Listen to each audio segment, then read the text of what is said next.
मैं राजस्थान के एक छोटे से गांव में रहती हूँ।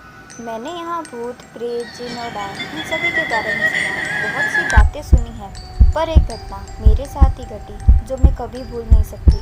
मेरे गांव में एक बुढ़िया रहती थी। वो बहुत ही अजीब थी, किसी से बात नहीं करती थी। वो एक झोपड़ी में रहती थी जो गांव के बाहर था। वहाँ घना जंगल था जिसमें बहुत से जंगली जानवर थे। उस बुढ़िया का कोई नहीं था। गांव वालों से मैंने सुना है कि उसका बच्चा नहीं होने के कारण उसे घर से बाहर निकाल दिया। वो पहले किसी और गांव में रहती थी। वो जहाँ भी जाती वहाँ से बच्चे गायब हो जाते, पर किसी ने उसे बच्चा चुराते नहीं देखा। कुछ गांव वालों से ये भी सुना है कि वो जादू टोना करती है। वो गांव में कम ही आती थी। कोई नहीं जानता था कि वो क्या करती है और क्या करती है। वो सबसे अलग दूर ही रहती थी, पर जब किसी बच्चे का नामकरण होता तो पता नहीं कहाँ से पहुँच जाती और बोलती, बच्चा दे दे, बच्चा दे दे। और जोर जोर से हंसने लग जाती। वहीं बैठ जाती और बस बच्चा दे दे, बच्चा दे दे यही बोलती रहती। हर कोई उसके ऐसा करने पर उसे भगा देते।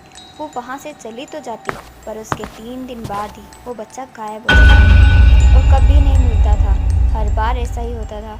गांव वाले उससे डरते थे। लोग सिर्फ उसके बारे में बोलते थे। उसे कुछ भी गलत करते हुए किसी ने नहीं देखा था, तो कोई उसे कुछ कह भी नहीं पाता था। कुछ समय बाद मेरे मामा की लड़की हुई। हम सभी बहुत खुश थे।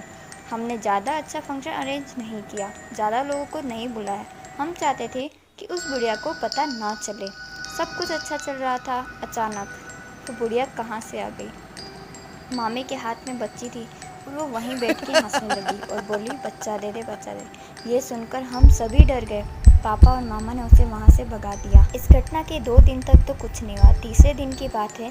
नानी बाहर सो रही थी और बच्ची भी वहीं पास में थी। तभी वो बुढ़िया आई और उस बच्ची को उठाया। तभी बच्ची रोने लगी। उसकी रोने की आवाज़ सुनकर मामी बाहर आई और नानी उठी। उन्होंने देखा वो बुढ़िया बच्ची को ले जा रही है। तुरंत मामी ने हमें फ़ोन किया और गांव वाले उनका पीछा किया। मामा भी आ गए। वो बुढ़िया जंगल की तरफ गई और पता नहीं कहाँ गायब हो गई। हम बुढ़िया की झोपड़ी में गए, पर वो वहाँ नहीं थी। वहाँ सिर्फ 3 चाकू मिले, जिसमें से एक चाकू में सूखा खून लगा हुआ था और कुछ भी वहाँ नहीं मिला। मेरे मामा ने गुस्से में आके वो झोपड़ी जला दी। हम सभी अपने अपने घर आए। मामी तो बहुत ज़्यादा ही रो रही थी। हमने उस बच्ची को कई महीनों तक ढूंढा, पर वो कहीं नहीं मिली। उसके बाद वो बुढ़िया भी कभी नहीं दिखाई दी। इस घटना के 1 साल बाद की बात है। मेरी छोटी बहन हुई। हम बहुत खुश थे। पापा मम्मी को हॉस्पिटल से घर ले आए। जैसे ही घर के सामने आए वो बुढ़िया पता नहीं कहाँ से आई। मम्मी और बहन को देख के बोलने लगी, बच्चा दे दे, बच्चा दे दे। वो बुढ़िया बस यही बोलती थी। इन 2 शब्दों के अलावा उसे और कुछ बोलते हुए किसी ने नहीं देखा, पर ये 2 शब्द किसी को डराने के लिए काफ़ी थे। पापा ने उसे भगा दिया। कुछ दिनों तक तो सब कुछ ठीक था, पर एक दिन मम्मी अंदर सो रही थी, वहीं पास में बहन सो रही थी, मैं भी वहीं थी। तभी अचानक वो बुढ़िया खिड़की पर आई और मुझे देखकर बोलने लगी, बच्चा दे दे, बच्चा दे। मैंने कहा नहीं। वो वही बोले जा रही थी। फिर वो खिड़की से अंदर आई, बच्ची को उठाया। वो बस जाने ही वाली थी कि मैं चिल्लाई, मम्मी। मेरे चिल्लाने से मम्मी उठी और उसके हाथ से बच्चा छीन लिया। उसने मम्मी को धक्का दे दिया और खिड़की से भाग गई। मम्मी जोर से चिल्लाने लगे, बच्ची को ले गई, बच्ची को ले गई। बाहर आंगन में मामा और पापा, नानी। फिर उन्होंने उसका पीछा किया। वो जंगल में अपनी झोपड़ी के पास थी। जो झोपड़ी मामा ने जला दी थी वो उसने वापस बना ली थी।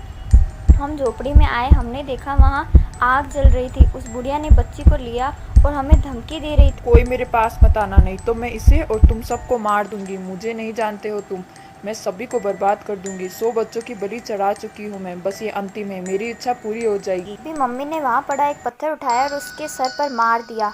मामा ने बच्ची को लिया और उसे धक्का दे दिया। वो नीचे पड़े 3 चाकू के ऊपर गिर गई और उसकी तुरंत ही मौत हो गई। बहन बेहोश थी और अचानक उसे होश आ गया। वो जोर जोर से रोने लगी। ये देख मैं जोर से चिल्लाई। दादी ने कहा, उस चिता को जला दो, किसी को भी कुछ पता नहीं चलेगा। मामा और पापा ने ऐसा ही किया। आज इस बात को 10 साल हो गए हैं।